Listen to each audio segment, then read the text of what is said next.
Okay, go Hello, ahead. everybody, and welcome back to Know Your Worth. I am Will Johnson, owner of Finding Your Personal Management. And today we have another special guest, Latoya Sutton, CEO of Global Placement Services. Tell everybody a little bit about what you do. Yeah, so what we pretty much do is we partner with different organizations to help them with their staffing needs. We do career coaching and we also do resume writing. Okay, perfect. Today's topic, we're going to talk about financial literacy. Okay. Everybody thinks it's something that you should learn earlier. I don't anymore now that I'm older. So I Mm-hmm. want to start out with how would you define financial literacy? How would I define financial literacy? Yes. Um, I would define financial literacy almost as an ongoing skill and knowledge that you obtain to make very well informed and effective decisions when it comes to your finances. So it can be savings, your IRAs, stocks, anything when it comes to financial literacy. Okay, perfect, perfect. I would definitely piggyback on what you said. I believe that, and I think it's just everything like just learning where to put your money, Mm-hmm. not just having it, or what to spend your money on, what appreciates, what depreciates. So, Mm-hmm. what helps you, like just all of that, and which leads to generational wealth for the most part. Once you learn that, then you know how to leave it. And not only do you know how to leave it, you will know how to teach your children, nieces, nephews, brothers, sisters, whoever, so they can also do the same thing. So, yeah, we're pretty much the same on that one. How old were you when you became financially literate? Or let me switch a little bit. How old were you when you recognized it was important? I would say I became strongly aware in my late 20s. I think in Okay. my early 20s, I was somewhat introduced, but I didn't understand the importance of it until my late 20s. Then in my 30s, when I wanted to purchase a home, that's when I really found out how important your credit was. So I was kind of like a late bloomer almost, but I would say I had some knowledge early 20s, understand the importance in my late 20s, and really understood it in my early 30s. Okay. I'm a little bit different. So I did not care about it in my 20s, like almost at all, just to be completely honest. Uh huh. And I had never checked my credit score. And I was in my early to mid 30s. And I Huh? went to get a car, and I'm like, why is this so high? And this guy, he took me to the side. He was working there. He was like, I want you to come back in 4 months. And he told me to do everything. He said, don't spend cash, only spend credit, pay Mm-hmm. off your credit. He showed me how to do so many, and I had never been taught before. Yep. And when I did that, I was over a 700 credit score in those months he told me about. And so I've told a lot of people about things that I went through like that, but the payment was like $250 cheaper Okay. because my credit score went up. So all the interest rates go down.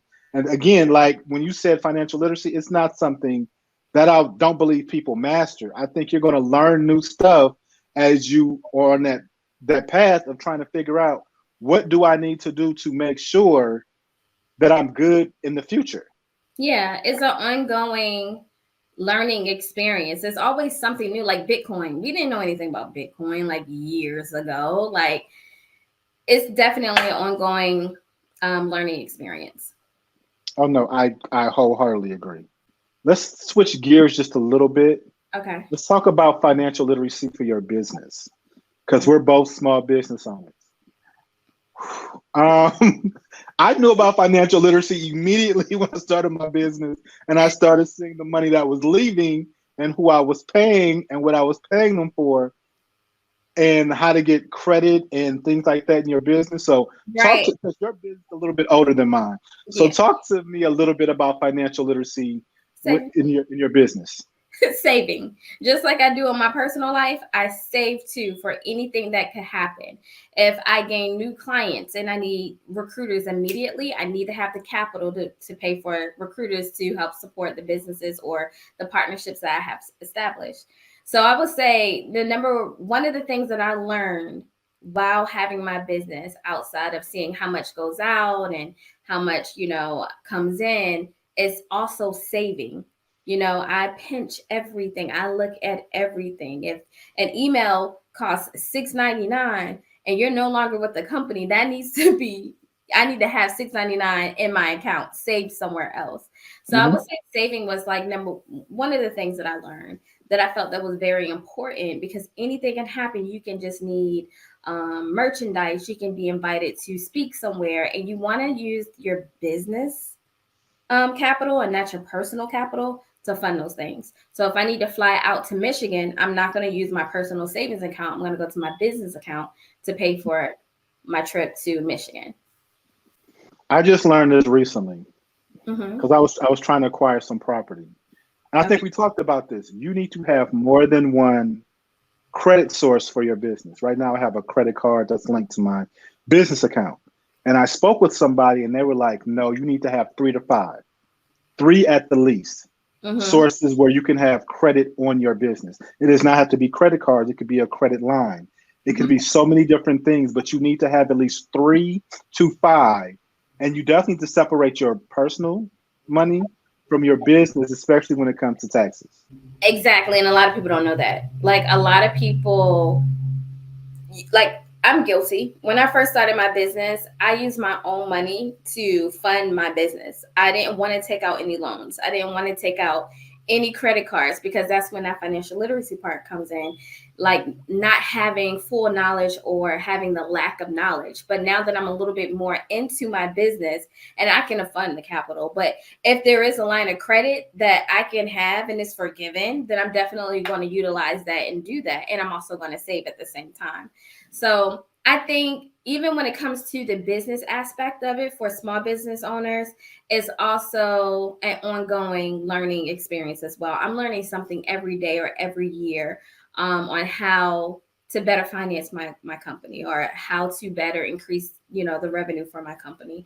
So in school, a lot of people are like, I do not like accounting. I do not like math, but that is so important when you have a business. You do not just want to hire somebody and trust them to manage all of your money, and you do not know what's going out, what's going in. Just like when Steve Harvey, he was talking about his accountant and how they were filing his taxes. And I think he owed what, 50 40, million, or how much was it? 4 million, $5 million?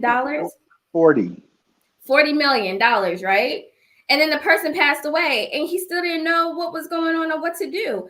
I feel like as a business owner, you should know the revenue, the money, the finance of your company, and you should not just trust somebody else because that's your baby. When you start a business, you do everything at the beginning. Mm-hmm. So the financial part, you should have a strong hold on. You should always trust but verify, because Mm-hmm. that's a financial literacy tool also that's using your person. I use in my personal life also. Trust but verify. Go over your credit card receipts, personal and business. Go over everything that's going and coming out. And businesses banks do make mistakes. Credit cards will, or somebody will get a hold of it. You'll go to a restaurant. They'll keep the number. They'll like always look at your receipts for everything. Your statements, your bank statements, your credit card statements. That is really part of financial literacy. Because if somebody can get over and you're not paying attention, they will continue to do so.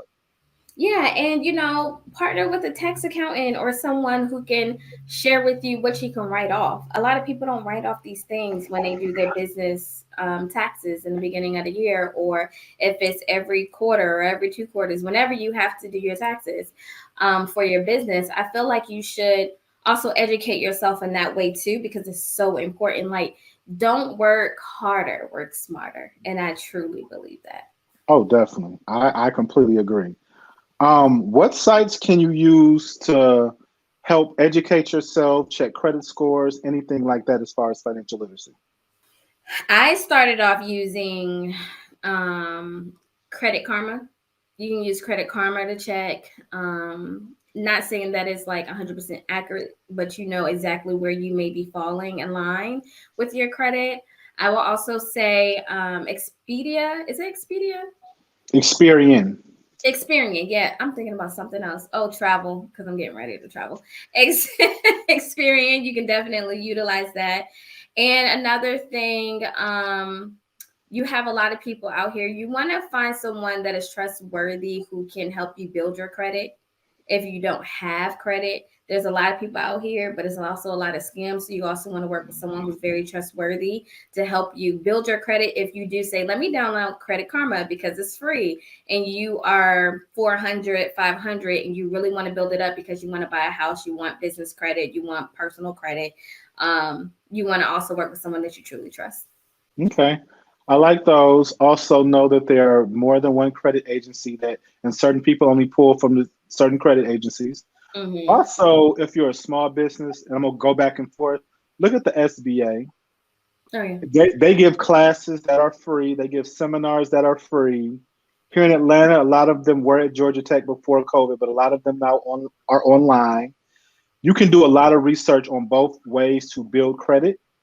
And there are a lot of people. I would also say go to the Better Business Bureau Mm-hmm. just to make sure the person that you're working with is credible.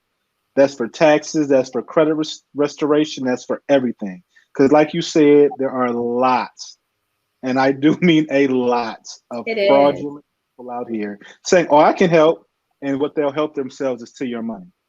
They will. And there's so many resources out there that is free that you don't even have to partner with someone because, like you mentioned, the business bureau or the chamber of commerce, or just look what local events that you have going on in your community. And I guarantee you there's something about financial literacy there that can help you, if not only just in your personal life, but also in your business life as well. Oh, another one, TransUnion. I'm looking through mine, so that's how I can tell you. TransUnion, True Identity. We said Credit Karma. We said Experian. Oh, and also do Equifax at least once a year, where they'll send you your whole credit, all your credit history, once or twice a year. Because this will get pulled every time you're looking to get a car, a house, or make any type of purchase, or even get a credit card. All of these will pop up. Also, one thing that's going, like I really like mostly for most credit cards, they'll give you your credit score when you log in. A Mm-hmm. lot of credit cards have this. Please pay attention. And if Also, your bank may have something like that too. Like Chase, they have where you can look at your credit score. But the credit cards definitely, they always advertise that and have that and credit protection and stuff. and it's free. Yep. Your credit score is free with your credit cards. But not only look at it, but make sure there's nothing on there that's not yours. I know several people who've had houses put on their credit score, boats, cars, and it wasn't. And as soon as they disputed it, which there's a way to dispute all of this on the things we just told you about, as soon as you dispute it, give it like 3 months, it's off your credit score and your credit goes up. So pay attention. Please look at your credit scores, look at all the things we just talked about, and that will help you in the long run, personally and for your business.